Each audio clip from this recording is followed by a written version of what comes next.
Assalamualaikum warahmatullahi wabarakatuh. Selamat bertemu kembali dalam pelajaran matematika. Sebelum kita mulai materi bilangan bulat, negatif dan positif, ada baiknya kita tahu cara menyelesaikan soal matematika. Nah, ini dia cara menyelesaikan soal matematika. Pertama, setelah kamu baca, setelah kamu hayati soal yang diberikan, tulislah apa yang diketahui dari soal tersebut. Kemudian setelah itu, setelah diketahui, kemudian apa yang ditanya dari soal tersebut, itu dipastikan.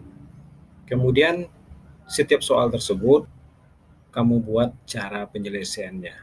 Jika ada rumus, tuliskan rumus di penyelesaian. Jika tidak ada, langsung kerjakan cara penyelesaiannya.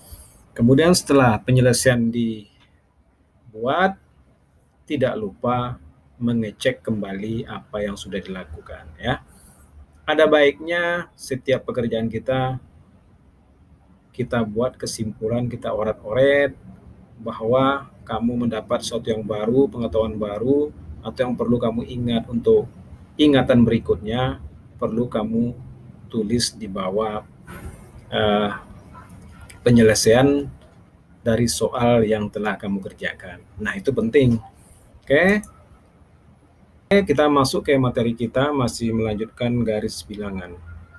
Nah, inilah yang dimaksud dengan garis bilangan, suatu gambar garis lurus di setiap titiknya melambangkan suatu bilangan. Bilangan bulat ditunjukkan dengan lambang titik-titik tertentu yang berjarak sama di sepanjang garis ini. Nah, itu dia. Jadi, garis bilangan itu ditunjukkan dengan ada satu pusat,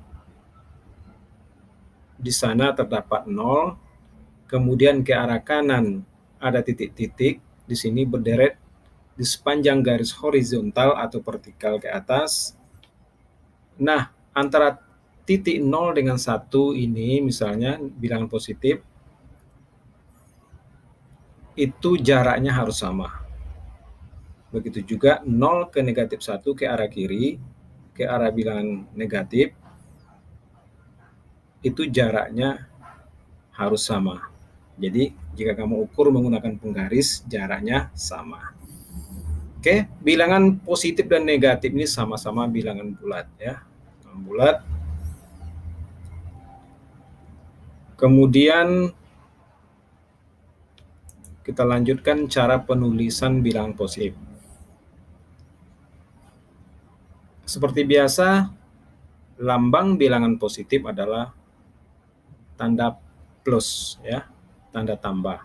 Sedangkan tanda bilangan negatif adalah strip, ya, min atau kita bilang negatif. Nah, pada contoh ini positif 150. Tentu kamu sebagai anak yang sudah kelas 6, tentu tanda positif pada bilangan positif ini tidak perlu kamu tuliskan lagi. Jadi cukup ditulis 150 saja tanpa tanda tambah atau tanda positif ini. Baik, mari kita cermati cara membaca bilangan berikut. Nah, ini harus tahu, ya, anak kelas 6 ini harus tahu. Semua harus sudah tahu bahwa nomor 1 ini ada seperti ini yang Bapak tandai ini, yang Bapak tunjuk pointer ini dibaca dengan negatif 9. Kemudian nomor 2, ini bilangan ini ada angka 6 dengan 4 dibaca 64. Ini masih puluhan, ya, 2 angka saja berarti ini puluhan dibaca 64. Kemudian ini sudah ratusan dibaca dengan, karena ada lambang strip ini di sebelum angkanya, maka dibaca negatif 143. Nah, dari tanda negatif ini kita sudah bisa membayangkan, berimajinasi bahwa letaknya pada garis bilangan tentu saja di sebelah kiri 0. Ya, pintar. Oke, sedangkan nomor 4, 2235 sudah ribuan, ya. Nah, ini positif, tentu kamu bisa berimajinasi pada garis bilangan, bisa kamu bayangkan bahwa letak angka ini adalah di sebelah kanan 0. Kemudian nomor 5, ini udah puluhan ribu ya, puluhan ribu dibaca dengan negatif 60.768. Oke, ingat ya, setiap 3 angka dari kiri kita ke kiri, dari kanan ke kiri itu adalah ribuan. Diberi titik itu berarti ribuan.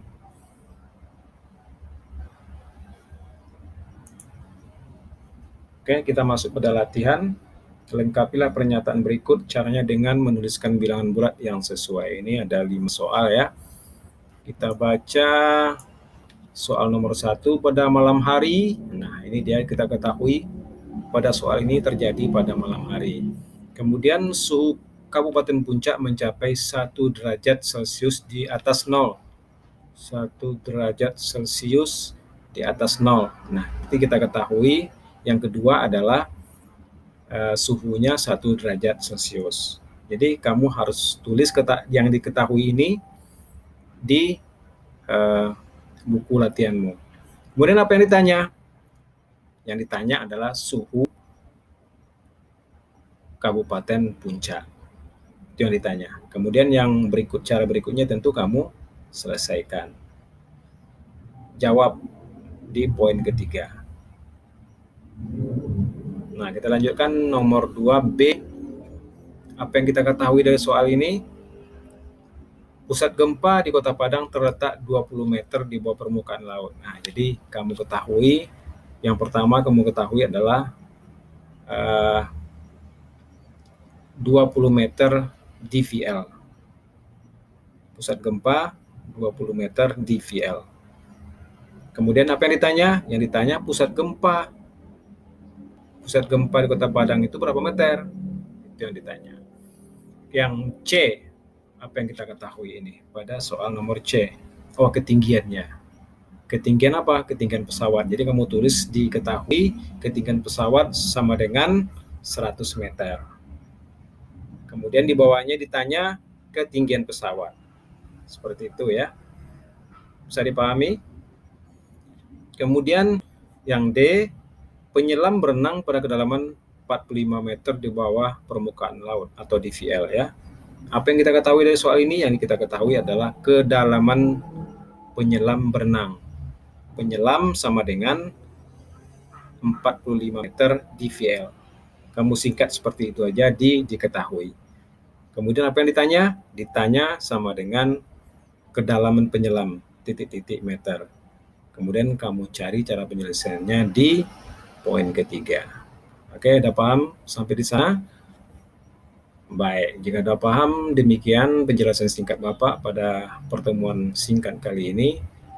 Semoga kamu bisa memahami dengan baik dan makin baik menyelesaikan soal matematika.